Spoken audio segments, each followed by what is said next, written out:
Hello student, स्वागत है आपका अपना YouTube channel chemistry bye Amit sir में। चलिए, हमने पिछले वाले वीडियो में पढ़ चुके हैं क्या हाइगेंस के तरंग सिद्धांत द्वारा अपवर्तन का व्याख्या। वहां पे हम अच्छा से उसका डेरिवेशन किए।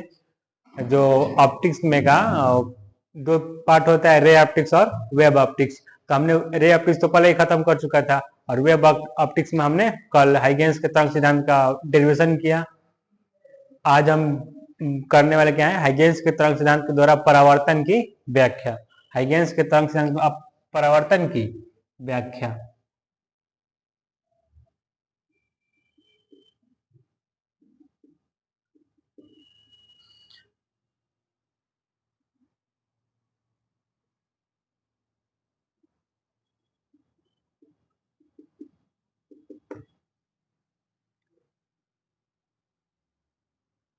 हाइगेंस के हाइगेंस कौन एक वैज्ञानिक है। हाइगेंस के तरंग सिद्धांत के आधार पर हाइगेंस के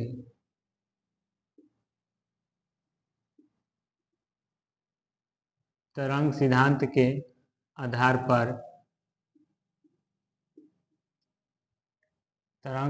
के आधार पर परावर्तन की व्याख्या।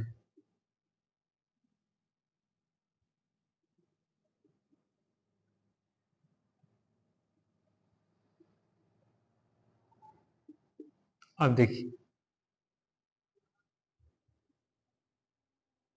ये कौन सा पृष्ठ है, परावर्तक पृष्ठ।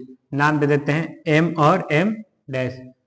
सेम वही नाम देंगे जो कि अपवर्तन के नियम में दिए थे। हाइगेंस के अपवर्तन के नियम सिद्ध करने के जो नाम दिए थे वही नाम यहाँ दे। लेकिन ये कौन सा पृष्ठ है, वहां पे अपवर्तक पृष्ठ है। ये पृष्ठ कौन सा रहेगा, परावर्तन पृष्ठ। कौन सा पृष्ठ रहेगा, परावर्तन पृष्ठ, जिससे प्रकाश का परावर्तन। ठीक, अब देख लेते हैं। यहाँ से एक हमारी प्रकाश आएगी तो यहाँ से परिवर्तित होकर वापस चली जाएगी ना। दो समतल तरंगांक आएगी, यानी एक और तरंग आएगी तो ये यहाँ तक आएगी। तो जितनी दूरी यहाँ से, इसका नाम देते हैं ए, नाम ए। जितनी ए रे यहाँ से इतनी लंबाई होगी, जितनी रे की उतनी ही लंबाई यहाँ तक ही होगी। तो यानी यहाँ से हम एक रे को मिला देंगे इस रे को। अब हम इस रे को दूसरी रे को, इसलिए हम इसका नाम दे देते हैं बी। दो रे है, एक ए रे और एक बी रे, एक किरण और एक बी किरण। तो जितनी लंबाई अभी ए की है उतनी ही लंबाई बी की है। तो यहाँ से जब प्रकाश, यहाँ से तो प्रकाश का परिवर्तन होगा नहीं। प्रकाश का परिवर्तन कहाँ होगा, परावर्तक पृष्ठ से। तो प्रकाश को कहाँ लाना पड़ेगा, परावर्तक पृष्ठ तक। इसका नाम दे देते हैं ए डैश। क्या नाम देते हैं इसका, ए डैश। तो इसका भी तो परिवर्तन होगा, इसका भी क्या होगा, परावर्तन होगा। इसका भी एक परिवर्तन कर देते हैं, लो इसका भी परिवर्तन कर देते हैं और इसका नाम दे देते हैं बी डैश। इसका नाम बी डैश। अब थोड़ा सा चीज समझने वाला ये है, ये आपतित किरण है, ये प्रकाश है, और ये परावर्तित किरण, ये प्रकाश ये बाहर चला गया, ये रे आई है और ये रे वापस गई। यहाँ पे जो कोण बनेगा, कितने डिग्री कोण बनेगा, 90 डिग्री का बनेगा ना। और यहाँ पे जो कोण बनेगा कितने डिग्री का बनेगा, 90 डिग्री का बनेगा। अब थोड़ा समझिए, जितनी लंबाई ए की यहाँ से यहाँ तक है उतनी ही लंबाई रे की बी पॉइंट तक है। जब यहाँ से बी ए डैश तक आएगा उतनी ही दूरी में, जब बी यहाँ से यहाँ तक आएगा, जब बी दूसरी रे बी पॉइंट से ए डैश तक आएगी, उतना ही दूरी में ये प्रकाश में परिवर्तित होगी ना। दोनों की लंबाई सेम कितना है, मान लेते हैं कि यहाँ से लेके इसका नाम दे देते हैं पी और इसका नाम दे देते हैं पी डैश। जितनी लंबाई पी डैश से ए तक है उतनी ही लंबाई पी से बी तक है। पी से लेके ए डैश तक नहीं, अधिक लंबाई। देखो अब ये इस रे की लंबाई मानते हैं 10 सेंटीमीटर, 10 सेंटीमीटर पी डैश से ए तक। तब ये देखो पी से लेके ए डैश तक उतनी ही लंबाई है। लंबाई क्या लग रहा, अधिक लग रहा ना। तो जितनी लंबाई पी डैश से ए तक है उतनी ही लंबाई पी से बी तक है। तो जब यहाँ से प्रकाश बी पॉइंट से आगे बढ़ेगी, यानी परावर्तन होने के लिए इस पृष्ठ तक आएगी, उतनी दूरी में उतना समय में ये भी रे परिवर्तित होकर आगे बढ़ेगी, क्योंकि दोनों रे हमारी एक साथ चल रही है। तो ये एक समय में यानी टी समय में ये परावर्तक पृष्ठ तक आ गई, लेकिन दूसरी रे परावर्तक पृष्ठ न कर कहां तक है, अभी आधा तक ही आई है। जब वहां से इसको आने में जितना समय लगेगा उतना समय में ये रे तो परिवर्तित होकर आगे बढ़ेगा, बढ़ेगा ना। तो कहते क्या है हम कि जितनी दूरी बी से ए डैश तक है उतनी ही दूरी ए से लेके बी डैश तक है, ए से लेके बी डैश तक है। थोड़ा तो समझ में आ रहा होगा आपको कि जितनी दूरी बी से ए डैश तक है उतनी ही दूरी ए से लेके बी डैश तक है। यानी हम कह सकते हैं कि B A dash equal to B A dash equal to A B dash, B A dash equal to A B dash, B A dash equal to A B dash. अब चलते हैं, माध्यम तो हमारा एक ही है, माध्यम क्या है हमारा एक एन, और इसमें जब प्रकाश की वेग क्या होगी भी, और समय टी, टी टी समय भी क्या हो जाएगा वेग, भी वेग। हालांकि परिवर्तन का नियम है तो अपवर्तनांक का कोई मतलब है ही नहीं। जब एक ही माध्यम है, जब दो माध्यम हो तब ना एन का मान लेते हैं N1 और N2। जब माध्यम एक है तो एन का कोई तो वैल्यू है नहीं। तो चलते हैं, दूरी इजकल टू, देखो दूरी इजकल टू चाल गुणे समय, इसी तरह निकाले थे अपवर्तन के नियम में, दूरी इजकल टू चाल गुणे समय।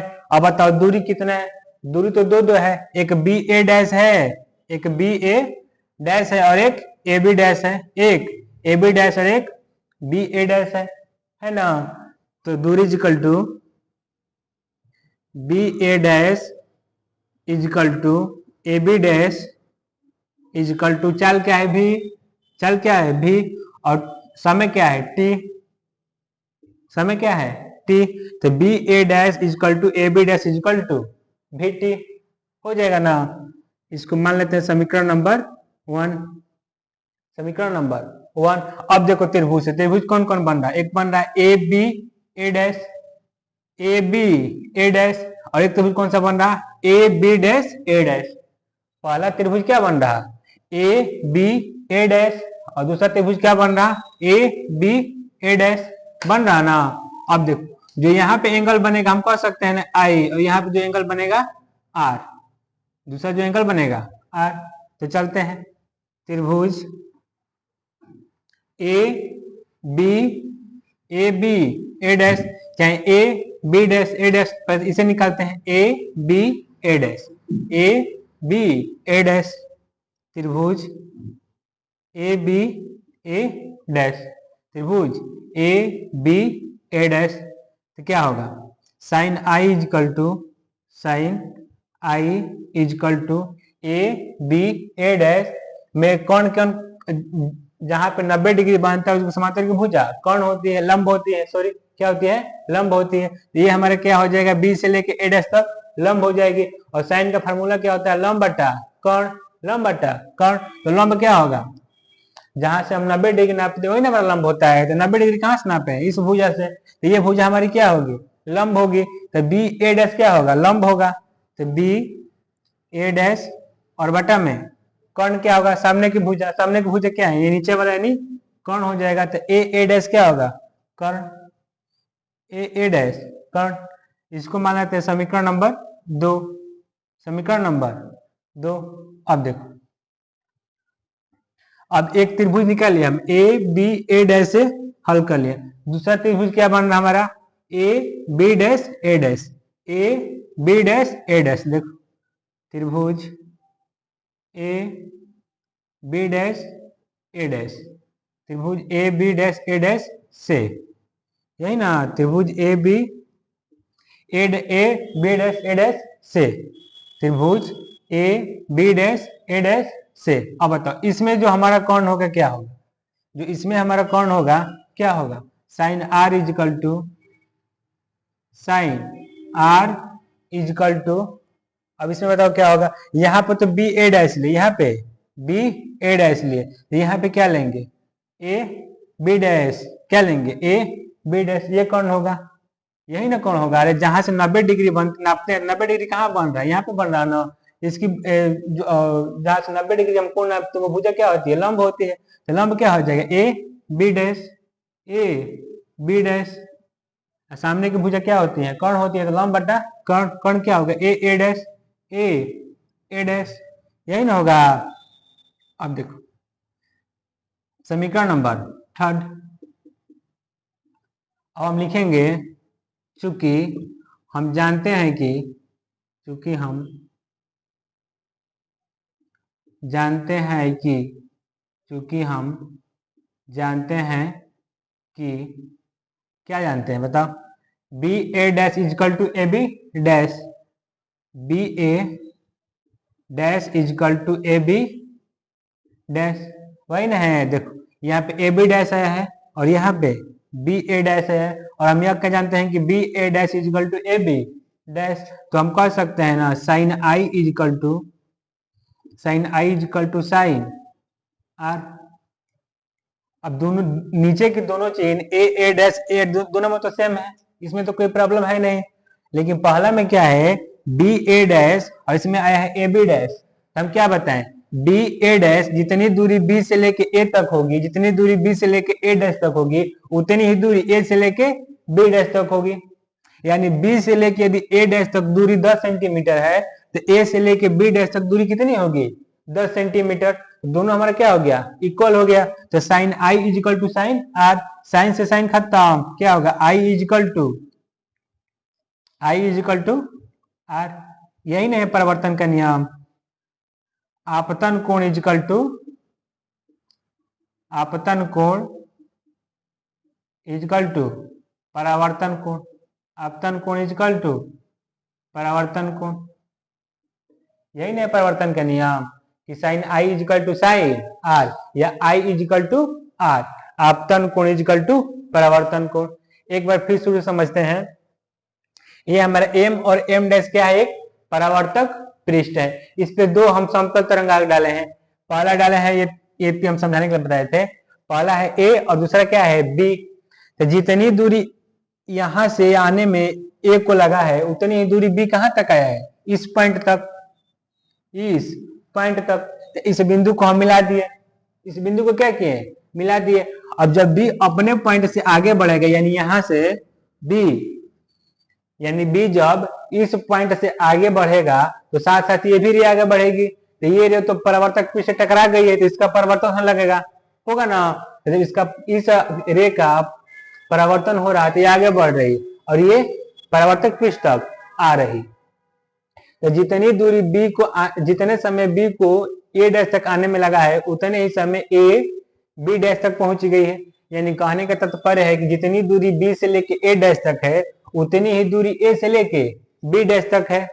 यानी B A dash equal to A B dash. ठीक, अब उसके बाद हम हमाल के त्रिभुज लेके, ए बी ए डैश है तो बी ए डैश अपन ए डैश आया, और साइन आर से किए तो ए बी डैश अपन ए डैश आया। और हम लिखते हैं कि हम जानते हैं कि B A dash equal to A B dash. तो sine i equal to sine r. जब दोनों आपस में बराबर हो गया, जब दोनों आपस में ये ए बी डैश अपन ए डैश और बी ए डैश अपन ए डैश बराबर हो गया, तो हम कह सकते हैं ना sine i equal to sine r, sine i equal to sine r. Sine से साइन खत्म, i equal to r. I क्या है, आपतन कोण, आर क्या है, परावर्तन कोण। यानी आई इजकल टू आर। और हम परावर्तन का नियम भी पढ़े हैं कि जितनी एंगल आपतन कोण का होगा, उतनी ही एंगल परावर्तन कोण का होगा। यानी आई इजकल टू आर। तो ये जो हमारा टॉपिक था, हाइगेंस के तरंग सिद्धांत के आधार पर परावर्तन की व्याख्या, मोस्ट इंपॉर्टेंट था। दो इसमें है, हाइगेंस के तरंग सिद्धांत, एक अपवर्तन की व्याख्या, एक और परावर्तन की व्याख्या। यदि दोनों आएगा एग्जाम में आपके, दोनों तो नहीं आएगा, कोई एक ही आएगा। ये तो अपवर्तन का आ जाए या परावर्तन का आ जाए, तो आपके 5 नंबर के आएंगे हमेशा। जब भी एग्जाम में पूछेगा ये 5 नंबर के पूछे गए हैं। तो हाइगेंस के तरंग सिद्धांत के आधार पर अपवर्तन की व्याख्या और हाइगेंस के तरंग सिद्धांत के आधार पर परावर्तन की व्याख्या मोस्ट इंपॉर्टेंट है। अपने कॉपी पे 1-2 बार इसको रिवाइज करिएगा। और हम देख चले अब इसके आगे पढ़ते हैं कि व्यतिकरण किसे कहते हैं, विवर्तन किसे कहते हैं और ध्रुवण किसे कहते हैं।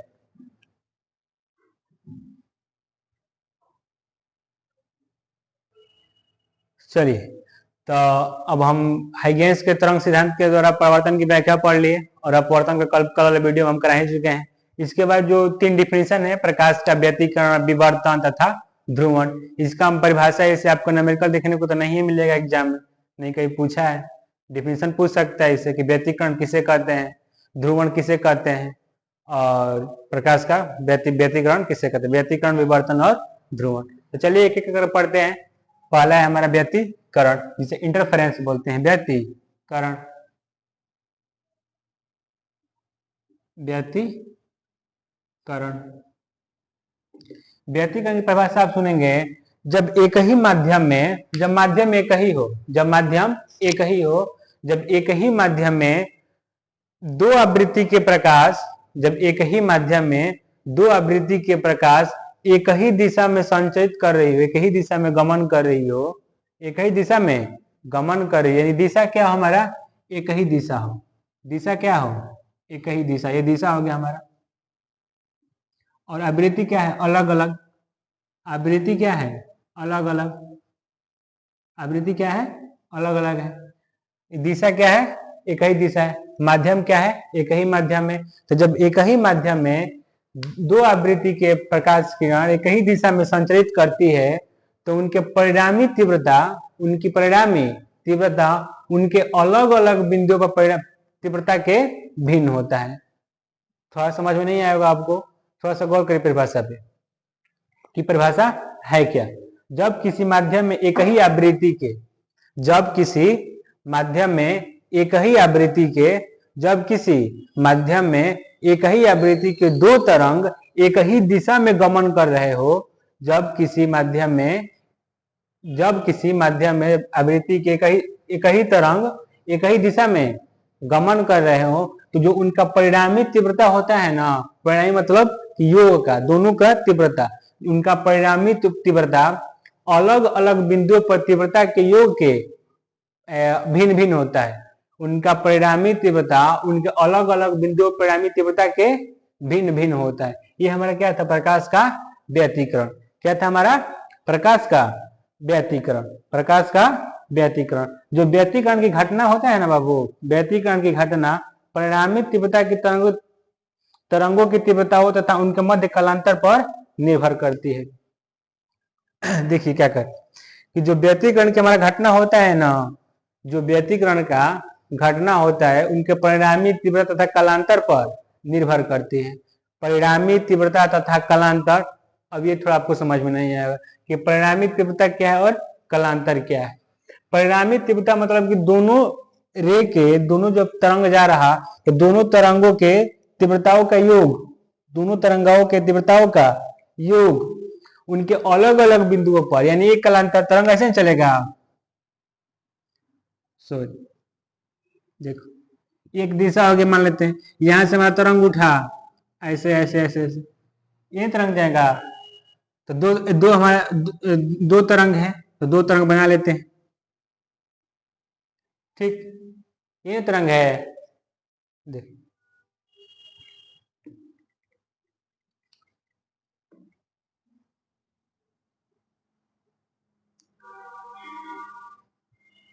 यही ना दो तरंग है, ठीक। तो दोनों तरंग का आवृत्ति क्या है, सेम है। दोनों तरंग का आवृत्ति क्या है, सेम है। तो एक ही आवृत्ति के दो तरंग, तरंग ए और तरंग बी, दोनों तरंग का आवृत्ति क्या है, सेम है। तो एक ही आवृत्ति के दो तरंग जब एक ही दिशा में, देखो दोनों का दिशा क्या है हमारा, एक ही है, दोनों का दिशा क्या है, एक ही है। तो जब एक ही आवृत्ति के दो तरंग एक ही दिशा में क्या करती हो, गमन करती हो, यानी संचरण करती हो, तो दोनों तरंग के तीव्रताओं का योग, दोनों तरंग के तीव्रताओं का योग उनके अलग अलग बिंदुओं पर तीव्रताओं के योग के, अलग अलग बिंदु पर तीव्रताओं के योग के भिन्न होता है। यानी जब हम यहाँ का लेंगे प्लस, ये माइनस, ये प्लस और ये माइनस, जब हम यहाँ का प्लस का तरंग के योग लेंगे और इसके प्लस के योग का तरंग लेंगे, तो दोनों का मान क्या होगा, अलग होगा। दोनों का मान क्या होगा, अलग होगा। यहाँ पे हमारा क्या है, माइनस, नीचे भी क्या है, माइनस। अगर यहाँ पे तरंग के योग लेंगे और यहाँ पे तरंग का योग लेंगे, तो दोनों का मान क्या होगा, अलग होगा। ये क्या है हमारे ऊपर प्लस, नीचे क्या है माइनस, ऊपर क्या है प्लस। अगर हम इनका योग लेते हैं प्लस और प्लस का, तो दोनों का मान क्या होगा अलग होगा, दोनों का मान क्या होगा अलग होगा। जैसे डिफिनीशन क्या, मेन मोटो हमारा क्या है डेफिनेशन, एक ही आवृत्ति के दो तरंग, एक ही आवृत्ति के दो तरंग जब एक ही दिशा में गमन करती हो तो उनके परिणामी तरंगों का योग, उनके परिणामी तरंगों का योग उनके अलग अलग बिंदुओं पर तरंगों के योग के भिन्न होता है। ठीक, अब इसके आगे हम देखते हैं कौन सा है ध्रुवण, व्यतिकरण विवर्तन कि विवर्तन क्या है, विवर्तन क्या है, विवर्तन इसका और आसान डिफिनीशन है कि जब प्रकाश किसी पतले छिद्र से गुजरती है तो वह अपने रास्ते से मुड़ जाती है, वो अपने रास्ते से थोड़ा मुड़ जाती है या मुड़ जाती है। जब प्रकाश किसी पतले छिद्र से होकर गुजरती है, जब किसी पतले छिद्र से होकर गुजरती है तो अपने रास्ते से थोड़ा क्या होती है मुड़ जाती है, अपने रास्ते से थोड़ा मुड़ जाती है। यही प्रकाश का क्या है विवर्तन। बोलेगा प्रकाश का विवर्तन किसे कहते हैं, तो जब प्रकाश किसी पतले छिद्र से होकर गुजरता है तो अपने रास्ते से थोड़ा मुड़ जाता है, अपने रास्ते से भटक जाता है, अपने रास्ते से अलग हो जाता है, अपने रास्ते से हट जाता है, जिसे प्रकाश का विवर्तन कहते हैं, प्रकाश का विवर्तन कहते हैं। अब इसके आगे था हमारा क्या ध्रुवण, कि प्रकाश का ध्रुवण किसे कहते हैं, ध्रुवण प्रकाश का ध्रुवण किसे कहते हैं। तो इसके हमारा मेन टॉपिक था वो क्या था कि प्रकाश का ध्रुवण किसे कहते हैं, प्रकाश का ध्रुवण किसे कहते हैं, प्रकाश का ध्रुवण किसे कहते हैं। चलिए देख ध्रुवण के बारे में थोड़ा हम समझते हैं कि ध्रुवण क्या है। तो थोड़ा सा आप अगर पिछले वाले वीडियो देखे होंगे तो आपको थोड़ा समझ में आएगा कि प्रकाश का ध्रुवण क्या है, प्रकाश का ध्रुवण क्या है। देखिए जब हाइगेंस ने अपना अध्ययन कर रहे थे, जब हाइगेंस नामक वैज्ञानिक अपना अध्ययन कर रहे थे तो उन्होंने क्या बताया, न्यूटन ने तो प्रकाश के बारे में अध्ययन किया तो उन्होंने सरल चीज बताया कि प्रकाश सरल रेखा में गमन करता है, प्रकाश सरल रेखा में गमन करता है, प्रकाश की चाल 3×10⁸ मीटर प्रति सेकेंड होती है, प्रकाश अति सूक्ष्म कणों से मिलकर बना होता है, यही ना बताए थे न्यूटन। लेकिन जब हाइगेंस ने 1678 ईस्वी में अध्ययन किया तो उन्होंने क्या बताया कि प्रकाश एक प्रकार का मैकेनिकल वेव है, यानी यांत्रिक तरंगे है। जब लोगों ने उनसे यह पूछा कि यांत्रिक तरंगे, तो यांत्रिक तरंग को चलने के लिए एक मीडियम की आवश्यकता होती है, यांत्रिक तरंग को चलाने के लिए एक मीडियम की आवश्यकता होती है, तो उन्होंने यह बताया था कि पूरे एटमॉस्फेयर में एक ईथर नामक मीडियम होता है, ईथर नामक अयव होता है जो एक मीडियम का काम करता है, जो कि असंभव है। अब हर जगह ईथर थोड़ी पाया जाएगा कि प्रकाश उसे मीडियम बना के गमन करेगा, नहीं ना गमन करेगा। तो ये भी परिकल्पना कहाँ असफल साबित हुई। तो हाइगेंस ने जब इसका अध्ययन किया, न्यूटन ने जब इसका अध्ययन किया तो उसके द्वारा न प्रकाश के विवर्तन का अध्ययन किया गया, न व्यतिकरण का अध्ययन किया गया और न ही ध्रुवण का अध्ययन किया गया। लेकिन जब हाइगेंस ने अध्ययन किया तो प्रकाश के व्यतिकरण का अध्ययन किया जा सका, उनके आधार पर प्रकाश का व्यतिकरण का अध्ययन किया जा सका, विवर्तन का भी किया जा सका, लेकिन ध्रुवण का अध्ययन नहीं किया जा सकता। और यही मेन मोटो है कि प्रकाश के ध्रुवण का आज तक कोई मूल डिफिनीशन नहीं प्राप्त हुआ कि प्रकाश का ध्रुवण हम किसे कहते हैं, प्रकाश का ध्रुवण किसे कहते हैं। क्योंकि जब हाइगेंस ने इसका अध्ययन किया तो हाइगेंस ने इसको क्या माना था, मैकेनिकल वेव, मैकेनिकल मानता ना यांत्रिक तरंगे। लेकिन हमने क्या पढ़ा कि प्रकाश एक प्रकार का विद्युत चुंबकीय तरंगे है, जो कि हमेशा क्या या तो अनुप्रस्थ तरंगे होगी या अनुदैर्ध्य होगी, या तो अनुप्रस्थ होगी या अनुदैर्ध्य होगी। तो हाइगेंस के सिद्धांत के आधार पर भी हमने विवर्तन का अध्ययन कर लिया, व्यतिकरण का कर लिया, लेकिन ध्रुवण का नहीं किया, ध्रुवण का नहीं किया। तो प्रकाश के ध्रुवण का कोई मूल अगर कोई व्याख्या कहे तो हम उसका नहीं लिख सकते हैं। ध्रुवण में होते हैं समतल ध्रुवण और असमतल ध्रुवण, जो कि आपको नहीं पढ़ना है। तो प्रकाश का जो मूल डिफिनेशन होगा ध्रुवण के लिए, वो कोई मूल डिफिनेशन नहीं होगा कि इसका हम डिफिनेशन क्या लिखेंगे। ठीक, अब 2 न्यूमेरिकल है आपको, इसमें हमको करा देते हैं, बोर्ड पे लिखते हैं न्यूमेरिकल।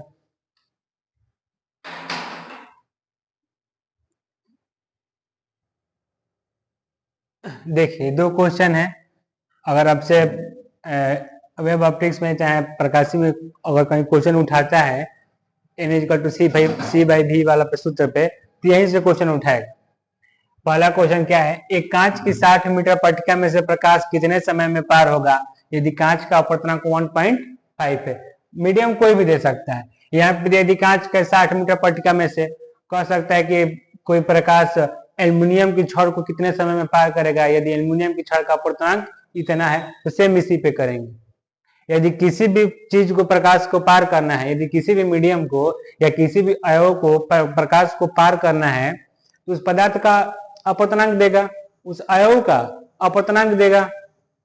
यही पूछे कि मान लेते हैं कि क्या है, कोई कांच की 60 मीटर पट्टिका माना है ना, कह देते हैं कि कोई एल्युमिनियम की छड़ है, कोई एल्युमिनियम की छड़ है, कह दे कि उसको प्रकाश कितने समय में पार करेगा यदि एल्युमिनियम की छड़ का अपवर्तनांक इतना है, तो उस अवयव का अपवर्तनांक देगा। तो वहां से हम निकाल लेंगे कि प्रकाश कितने समय पार करेगा, टी निकाल लेंगे। देखिए हल करते हैं इसको।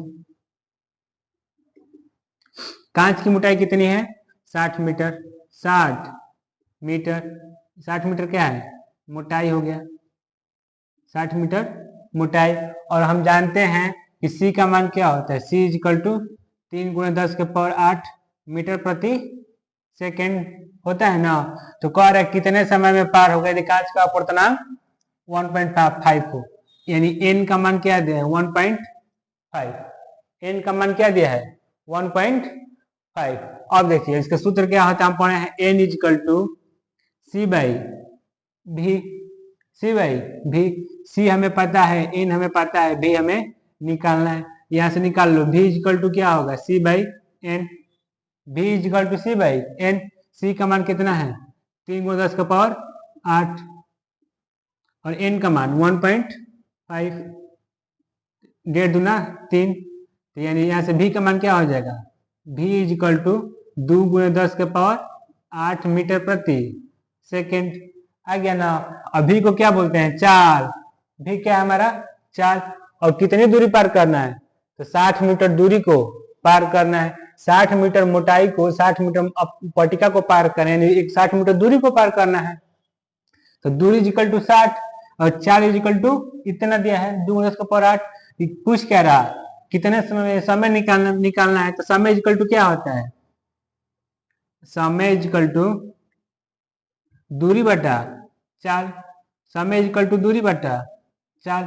दूरी कितना है, 2 × 10⁸ और चाल कितना है हमारा, सॉरी दूरी कितना है, दूरी तो 1 है 60 मीटर, दूरी कितना है 60 और चाल कितना है 2 × 10⁸ हो जाएगा ना। ये 2 से कटेगा कितनी बार में, 30 बार में। तो 30 × 10⁻10⁻+ 8 है, हो जाएगा तो -8, 10⁻−8 मीटर प्रति सेकेंड।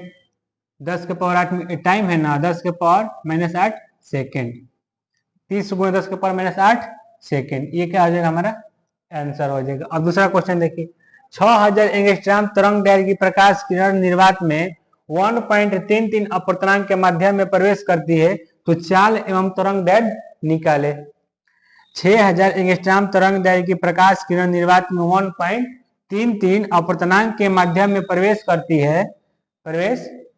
है, तो चाल एवं तरंग दैर्घ्य निकाले। अब देखो एन का मान क्या दिया है, किसी भी न्यूमेरिकल को करने का सबसे बेस्ट तरीका क्या है कि जो दिया है उसको लिख लो और जो पूछ रहा है उसका सूत्र निकाल के उसका फाइंड कर लो क्या पूछ रहा है। एन कितना दिया, 1.33 एंगस्ट्रॉम, 6000 एंगस्ट्रॉम, 6000 एंगस्ट्रॉम। तो पूछ रहा है कि चाल बताइए, तो चाल का सूत्र क्या होता है, क्या लगाए हैं, v = c/n। सिंपल सा है, चाल v = c/n।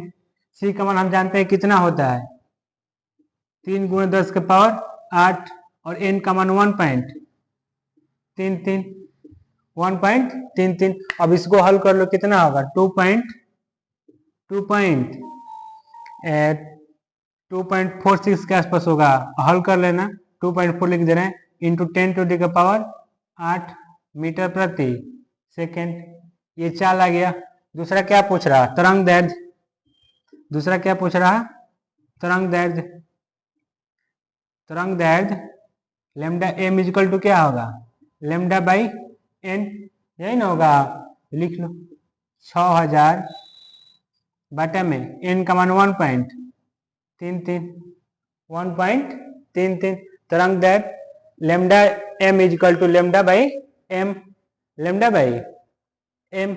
अब इसको हल कर लो, जब इसको आप हल करोगे तो क्या हो जाएगा, देखो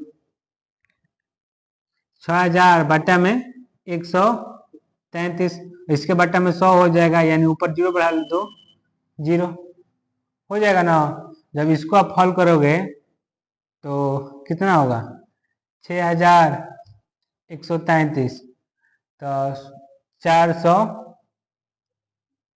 6000 तो 4 बच जाएगा ना, 400 500।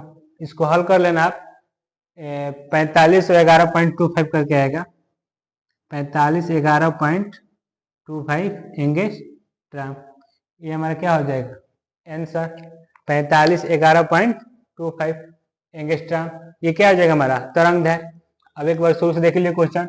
एक कांच की 60 मीटर पट का हमेशा प्रकाश कितने समय में पार होगा यदि कांच का अपूर्णांक कितना दिया है। कांच का अपूर्णांक दिया है, दूरी भी दिया है। सबसे पहले हम क्या निकालेंगे, चाल। क्या निकालेंगे, चाल। जब चाल निकल जाएगा तो वहां से निकालेंगे हम समय इक्वल टू दूरी बटा चाल। दूसरा सवाल था 6000 एंगस्ट्रॉम तरंग दैर्ध्य की प्रकाश का निर्वात में 1.33 अपूर्णांक के माध्यम से प्रवेश करती है, तो चाल हम तरंग दैर्ध्य निकाले। सबसे पहले हम चाल निकालेंगे, v equal to c by n, v equal to c by n. C का मान हम जानते हैं कितना होता है, 3 10 का पावर 8, एन का मान 1.33, यहाँ से निकाल लो चाल। ये हमारा चाल हो जाएगा, और ये क्या हो जाएगा तरंग दैर्ध्य। Lambda m equal to lambda by n, lambda m by n medium में तरंग दैर्ध्य equal to lambda by n. तो लेमडा का मान कितना दिया है, तरंग दैर्ध्य 6000 बटा में 1.33।